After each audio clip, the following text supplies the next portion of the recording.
परम पूज्य गुरुदेव और वंदनीय माता जी की चरणों में कोटि कोटि प्रणाम। आप सभी को प्रणाम। पुस्तक अद्भुत आश्चर्यजनक किंतु सत्य में आज हम सभी सुनेंगे सर्वसमर्थ गायत्री माता। यह कहानी राम सिंह राठौर शांति कुंज उत्तराखंड के रहने वाले हैं। वह बताते हैं कि यह मई 1970 की बात है। मैं अपने दोस्त छोटे भाई महावीर सिंह के साथ 4 दिन के शिविर में मथुरा गया हुआ था। उस दौरान गुरुदेव ने मुझसे कहा कि तेरी कोई पीड़ा हो तो मुझे बतला। मैंने कहा, गुरुदेव, मेरा एक छोटा भाई है, उसके हाथ पैर में जान नहीं है, हिलते डुलते भी नहीं है। पूज्यवर ने कहा, बेटा, वह उसके पिछले जन्म का प्रारब्ध है जिसका परिणाम भुगत रहा है। मैंने कहा, गुरुदेव, अगर वह अच्छा नहीं हो सकता तो ऐसी कृपा करें कि वह मर जाए। हम लोगों से उसका कष्ट देखा नहीं जाता। गुरुदेव बोले, मैं तो ब्राह्मण हूँ, किसी को मार कैसे सकता हूँ।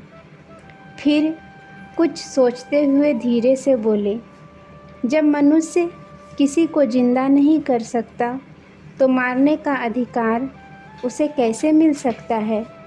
मैंने कहा, कम से कम चलने फिरने लग जाए। गुरुदेव कुछ देर मौन हो गए। उसके पश्चात बोले, बेटा, गायत्री माता से कहूँगा, वह ठीक हो जाएगा। भस्मी ले जा, भस्मी से उसकी मालिश करना और मेरा काम करना।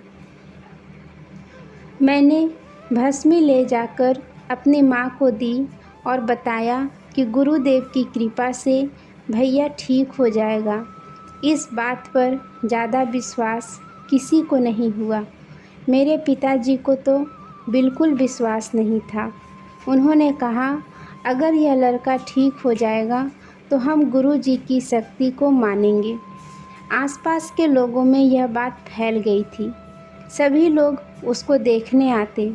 डॉक्टर लोग भी बच्चे की स्थिति जानने के लिए आते।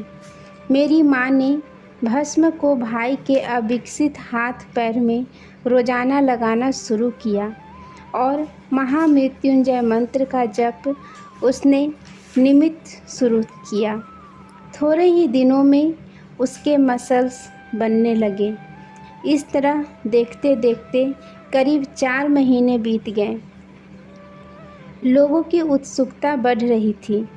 हाथ पैरों में धीरे धीरे जान आने लगी। धीरे धीरे वह चारपाई पकड़कर उठने बैठने लगा और कुछ ही महीनों में वह एकदम सामान्य बच्चे की तरह हो गया। किसी को विश्वास नहीं होता था कि यह वही बच्चा है। हम लोगों की खुशी का ठिकाना न रहा। पिताजी गांव भर घूमते, लोगों को बताते कि गुरुदेव ने मेरे बच्चे को हाथ पैर दे दिए हैं। उन दिनों गायत्री यज्ञ के लिए कोई तैयार नहीं होता था, पर इस घटना ने हमें यज्ञ करने हेतु बाध्य कर दिया। ठाठरिया राजस्थान में 6 से 9 मई 1972 तक एक विशाल यज्ञ का निर्धारण किया गया। उस यज्ञ में दूर दूर से लोग आए। जो भी आता वह व्यक्ति पूज्यवर की सीढ़ियों से अधिक गायत्री यज्ञ के तत्व दर्शन से प्रभावित होता। हजारों लोग दीक्षा लेकर गए। हजारों का साहित्य बिका।